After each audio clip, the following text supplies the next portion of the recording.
안녕하세요. 비가 이렇게 많이 오는 날이면 오랜 투병 끝에 하늘로 간 우리 오빠가 생각납니다. 오빠는 떠나면서 저에게 큰 선물을 주었어요.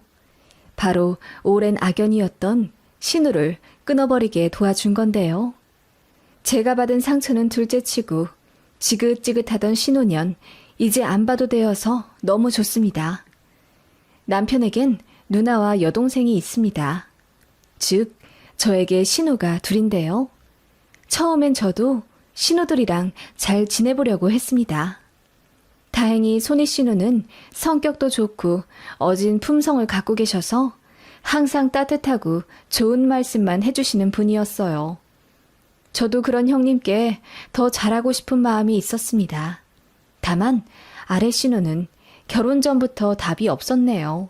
첫 인상부터 뭔가 심상치 않긴 했어요. 상견례 자리에 짧은 미니스커트를 입고 짙은 화장을 하고 왔더라고요. 그런 막내 신우를 시부모님도 좀 창피해하는 느낌이었는데 지금 생각하면 부모님도 딸 자식 컨트롤이 안 되어서 그렇게 데리고 나왔나 싶습니다. 결혼할 때 예복비로 인당 30만 원 정도 생각해서 양가에 드렸습니다. 그런데 신우가 본인은 입고 싶은 옷, 구두, 가방 다 사야 하는데 100만 원 정도 된다며 좀 더 달라고 하더군요. 그때 정말 어이없었어요.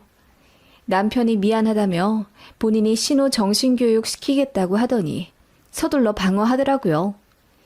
남편은 저에게 그냥 잘 해결되었다고 했는데 나중에 아래 신우가 술 먹고 저한테 전화 걸어서는 술주정 하더라고요. 가족들 사이에 너무 짜게 구는 것 아니냐면서요. 너무 당황했고 어이도 없었지만 그 다음날 남편이 신우를 엄청 혼내서 결국 사과받았던 일이 있었습니다. 사실 어린 신우 맘에 오빠 결혼식장에서 예쁘게 꾸미고 싶겠다고 생각은 들었고 세상 물정 모르고 철이 좀 없나 보다 애써 생각했네요. 남편도 본인 입으로 자기 여동생이 철없다고 했었고요. 그리고 또 다른 사건이 있었는데요. 저희는 그렇게 여유 있는 사람들이 아니기 때문에 예물 예단도 생략할까 하다가 그래도 최소한이라도 하는 게 나을 것 같아 시댁에 은수저랑 반상기를 보냈고 예단비로 500만 원 보내드렸습니다. 시부모님께서는 너무 고맙다 하시며 저에게 10돈 정도 되는 금목걸이를 주시고 예단비 중 300만 원을 돌려주신다고 하셨어요. 그런데 집에 와 봉투를 열어보니 100만 원밖에 없는 거예요. 혹시 분실했나, 누가 가져갔나 싶어서 심장이 덜컹하더라고요. 가방도 살펴보고 차도 살펴보고 그것만으로도 모자라 걸어온 길을 거슬러 다 살펴봤는데 없더군요. 시부모님께서 거짓말 하실 리는 없고 그 귀한 돈을 잃어버린 걸 들키게 되면 얼마나 한심하게 생각하실까 전전긍긍했네요. 당시 남편한테도 어떻게 말해야 할지 몰라 고민하다가 결국 울면서 토로했더니 남편이 시댁 가서 다시 찾아보던지 아님 물어보겠다고 했는데 결국 못 찾았어요. 그래서 제가 속상해하니까 남편이 본인도 더 잘 챙길 걸 그랬다며 본인 개인 돈 200만 원을 저에게 주더군요. 물론 제 잘못이라고 생각해서 받진 않았지만 그 마음이 참 고맙더군요. 그런데 남편이 아무리 생각해도 찜찜했는지 조사를 계속하더니 결국 찾아냈더군요. 막내 신우가 돈도 없는데 비싼 디지털 카메라를 어디서 사가지고 들고 다니는 걸 이상하게 본 남편이 끈질기게 추궁을 했나 보더라고요. 신우는 계속 본인이 모아둔 돈 쓴 거라면서 억울해했지만 남편이 통장 내역까지 보여달라며 난리를 쳤다더군요. 결국 그 돈의 실체는 어머님이 저에게 주실 꾸민비 봉투에서 나온 거라는 걸 알게 되었죠. 돈 봉투 안에 300만 원이 아닌 100만 원만 들어있으면 제가 시어머니한테 감히 물어볼 거라고 생각 안 했답니다. 그리고 제가 잃어버린 거라고 자책하더라도 어디다 말하지도 못할 거라는 걸 알고 그렇게 계획을 짰나 보더군요. 너무 악랄하지 않나요? 그게 결혼식 치르기 일주일 전에 밝혀진 일이었고 시부모님이랑 남편 그리고 손이 신우까지 전부 난리를 쳐서 막내 신우 혼내느라 뒤집어 엎으셨다더군요. 그래서 결혼식장에 막내 신우 안 왔어요. 시부모님이 저한테 미안하고 면목 없다고 그냥 집에 두고 오셨다더군요. 정말 황당 그 자체였던 사건이었죠. 알고 보니 신우가 집안에서 애물단지 같은 존재더라고요. 어릴 때부터 자잘자잘하게 사고치며 비행도 좀 했던 것 같고요. 모르겠어요. 제 남편도 그렇고 손이 신우인 형님도 참 품성 어질고 괜찮으신 분인데다 시부모님도 평범하시거든요. 좀 꼬장꼬장하신 면은 있지만 그렇다고 눈에 띄게 문제 있는 분들은 전혀 아니세요. 막내 신우는 뭐 때문인지 어렸을 때부터 사고도 많이 치고 성격도 많이 엇나갔다고 하던데 그냥 타고난 성향 같습니다. 아무튼 그런 막내 신우가 신경은 쓰이긴 했지만 결혼하고 나서 남편 직장은 멀리 아랫지방으로 옮겨야 했기 때문에 시댁이랑도 자주 왕래를 못했고 막내 신우랑도 2년에 한 번 볼까 말까 하며 살았네요. 그렇게 지내는 동안 저는 아이들을 낳아 키우고 있었고요. 문제는 막내 신우가 결혼하면서 저희랑 같은 도시로 이사 오고 나서부터 벌어졌네요. 저희 아이들 초등학생일 때 막내 신우가 갑자기 결혼을 했어요. 혼전 임신으로 급하게 결혼한 상황이었고 신우 남편은 이렇다 할 직업이 없는 사람이었습니다. 이해가 가지 않았지만 너무 사랑해서 없으면 못 산다고 울고불고 난리쳐서 겨우 양가 허락받고 결혼하더라고요. 그런데 모아둔 돈이 거의 0에 가까웠기 때문에 신우 남편한테 700만 원 있었다고 하더군요. 양가에서 조금씩 모아 22평짜리 전셋집에서 신혼 시작하더군요. 그런데 신우가 저에게 뭐 맡겨놓은 듯이 굴더라고요. 임신했을 때는 본인 좀 잘 챙겨달라며 체리 사달라, 복숭아 사달라 매일 연락 오고 그것도 모자라 저희 가족 마트 갈 때 따라가서 본인 먹고 싶은 간식 5만 원어치 막 담더라고요. 뻔뻔하게 계산은 하지도 않았고요. 그런 식으로 마트나 시장 갈 때마다 악착같이 따라와 제 지갑을 같이 쓰려고 하는 게 괘씸하고 열이 받아 이건 아닌 것 같다고 선 그었더니 가족 사이에 너무하다면서 시장 바닥에서 엉엉 울더라고요. 배는 남산만한 임산부가 엉엉 우니 잘 알지도 못하는 주변 상인들과 할머니들은 저에게 손가락질하며 신우가 임신해서 먹고 싶은 게 많은가 보다. 올케가 돼가지고 베풀질 못한다며 막 혼내시는 거예요. 그때 얼마나 창피하던지요. 애 낳고 나서도 장난 아니었습니다. 산후조리원은 돈 없어서 못 들어가니 저더러 도와달라. 산모 식단 좀 차려달라 등의 요구는 애교였어요. 물론 다 들어주진 않았지만 아무렇지 않게 도움 요청하는 게 너무 부담스러웠어요. 그리고 저희 부부를 무슨 ATM기처럼 알기 시작하더라고요. 아이 기저귀나 옷 사이즈 업해야 하는 시기가 오면 당연히 저희한테 연락합니다. 그리고 조언 묻는 척하면서 돈 뜯어내죠. 언니, 우리 애기 옷을 사야 하는데 어떤 사이즈를 사줘야 할지 모르겠어요. 언니는 애 둘이나 키워보셨으니 아시겠죠? 저희 애한테 잘 맞을 만한 사이즈로 우주복 하나만 골라주세요. 제가 돈 드릴게요. 그런 식으로 제가 일단 골라서 사주면 돈을 주겠다는 식으로 접근을 하더군요. 처음엔 신혼의 사정이 딱해서 돈을 몇 번 안 받았습니다. 그랬더니 맨날 그 방법 쓰더군요. 그래서 한 번은 작정하고 돈을 받았어요. 준다고 했으니 받겠다고요. 계좌번호 보냈더니 당황해 하더라고요. 그리고 나서 돈을 주긴 줬는데 5만 원 줘야 할 걸 3만 원만 보내더군요. 어이가 없어서 덜 보냈다고 했더니 그제야 자기 돈이 없어서 그것밖에 못 보냈다고 미안하다고 하더군요. 아무튼 애 100일 때도 저희한테 뭐 맡겨둔 듯이 보행기 사달라, 금반지 사달라 난리더니 돌 때는 대놓고 애 앞으로 적금 좀 들어달라고 어이없는 요구를 하더군요.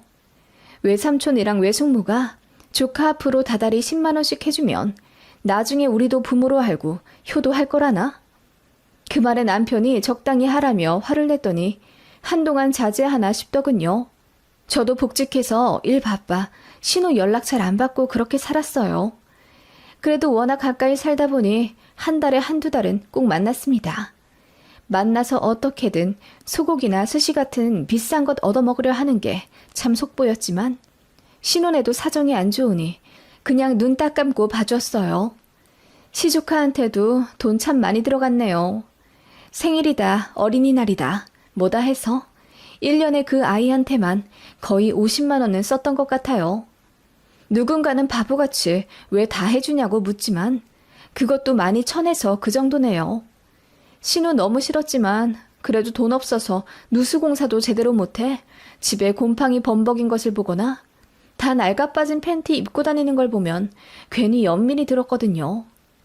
신우 남편도 타 지역 공사장 다니느라 집에 거의 안 들어오니 신우랑 시조카 둘이서 거의 생활을 하니 마냥 외면하지도 못하겠더라고요. 이래저래 복잡한 속사정이 있어서 신우를 매정하게 끊어내지 못했던 겁니다. 그러다가 신우가 타 지역으로 이사를 가게 되었어요. 너무 좋더라고요. 그런데 돈 없어서 이사도 못 가고 다시 눌러앉게 생겼다고 하자 남편이 기겁하면서 500만 원 해줬네요. 나중에 알게 되었지만 제가 내심 좋아하는 걸 신우도 눈치를 채고 심술 부린 거였어요. 협박을 한 거죠. 정말 신우 그 악랄한 잔머리 여전하더군요. 그런 신우를 저는 15년 정도 견디며 결혼 생활했던 겁니다. 이사 가고 나서 스트레스 덜 받을까 기대했는데 웬걸 한 번 저희한테 기댔던 신우는 먼 곳에 가서도 걸핏하면 돈 달라, 애 책상 사줘라, 애 태블릿 PC 사달라 요구를 하더군요. 그래서 제가 우리 애들 뒷바라지 하기에도 벅차니 그런 식의 무리한 요구는 하지 말라고 처음으로 화를 냈습니다. 그랬더니 신우가 애 데리고 막무가내 저희 집에 올라오더니 올케로 들어왔으면 올케답게 굴어요 언니. 우리 엄마 아빠한테 잘하지도 못하는 며느리잖아요. 신우가 형편이 어려우면 좀 돕는 게 맞는 거죠. 새언니 정말 개념 없네요. 라고 하더군요. 그리고는 6살 난 시조카를 저희 집에 맡길 테니 일주일만 봐달라고 하며 나가는 것 있죠.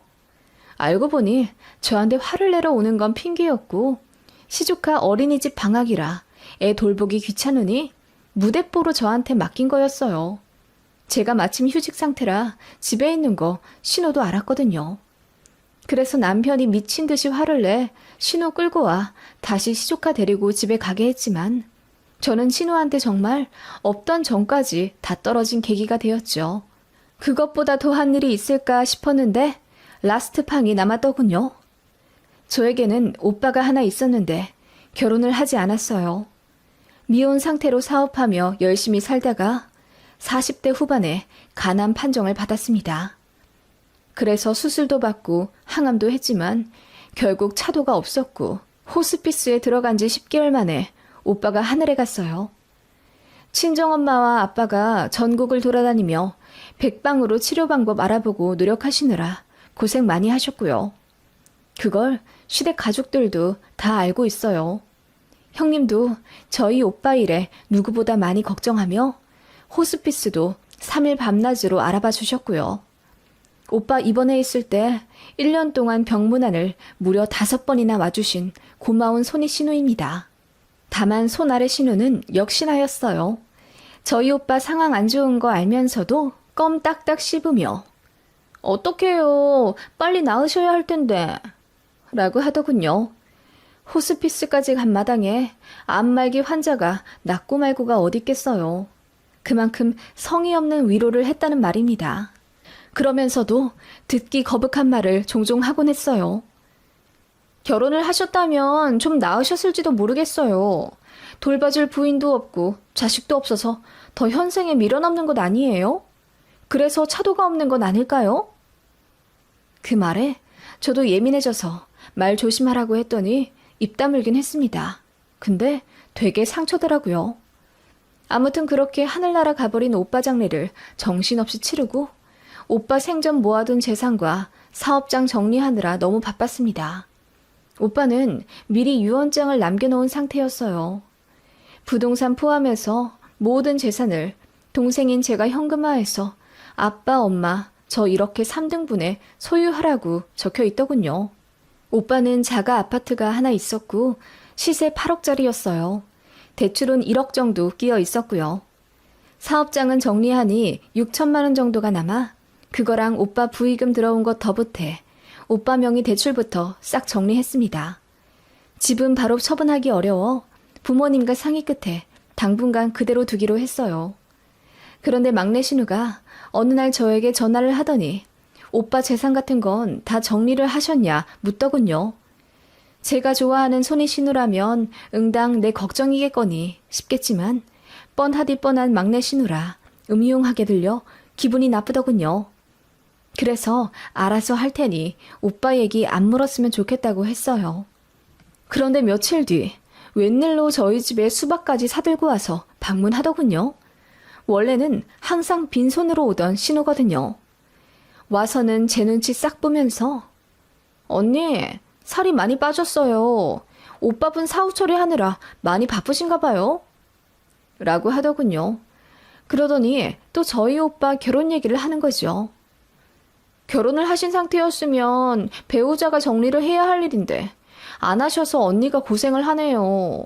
그래도 하늘에서 보시고 고마워하실 거예요. 생전에 참 좋으신 분이었다면서요. 웬일로 말을 착하게 하나 싶더군요. 그런데 역시나 속꿍꿍이가 있었습니다. 집 얘기를 자꾸 물어보더니 그 집은 어떻게 처리를 할 거예요? 바로 안 팔릴 것 같다던데 그럼 전세로 돌리나요?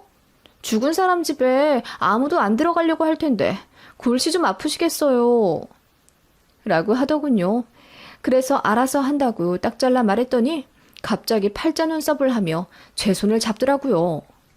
언니, 아마 그 집 팔리기도 힘들고 세놔도 누가 들어가지도 않을 거예요. 이래저래 안 좋은 기운도 많을 텐데 정리를 할 겸 제가 들어가서 살아도 될까요? 그 말에 저는 제 귀를 의심했습니다. 네? 아가씨가 우리 오빠 집에 왜 들어가 살아요? 빈집 그냥 두면 안 좋잖아요. 그리고 팔 거라면 더 집 관리를 잘해야죠. 언니가 부동산에 그 집 내놓으면 저랑 우리 딸이랑 그 집 살면서 집 보러 온다는 사람들한테 집 보여주고 그럴게요. 그러다가 바로 팔리면요? 에이, 뭐 바로 팔리겠어요? 일단 저희 2년만 살다가 내놓으세요 그럼. 아무렇지 않게 제 눈을 빤히 보며 말하는 막내 신우의 눈동자에서 저는 오싹함까지 느꼈습니다. 정말이지 공감 능력이라는 건 찾아볼 수가 없는 태도였죠.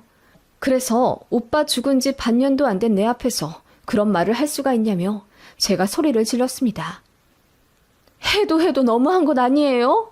아가씨 민폐 끼치고 산 게 개념이 없어서라는 건 알았지만 이 정도일 줄은 몰랐네요.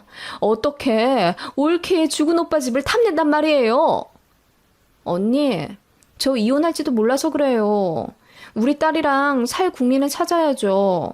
저 이혼하면 어차피 오빠랑 새언니가 저 도와줄 거잖아요.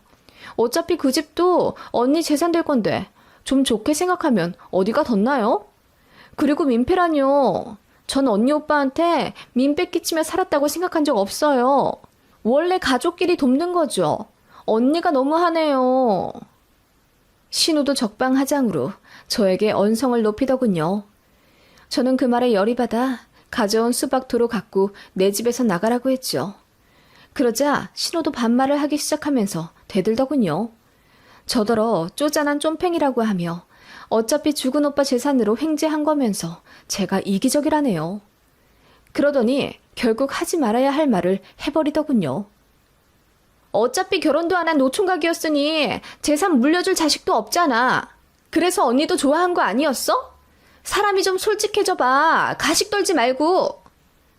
그 말에 저는 신우 고개가 돌아가 휘청할 정도로 뺨을 있는 힘껏 치고 말았습니다.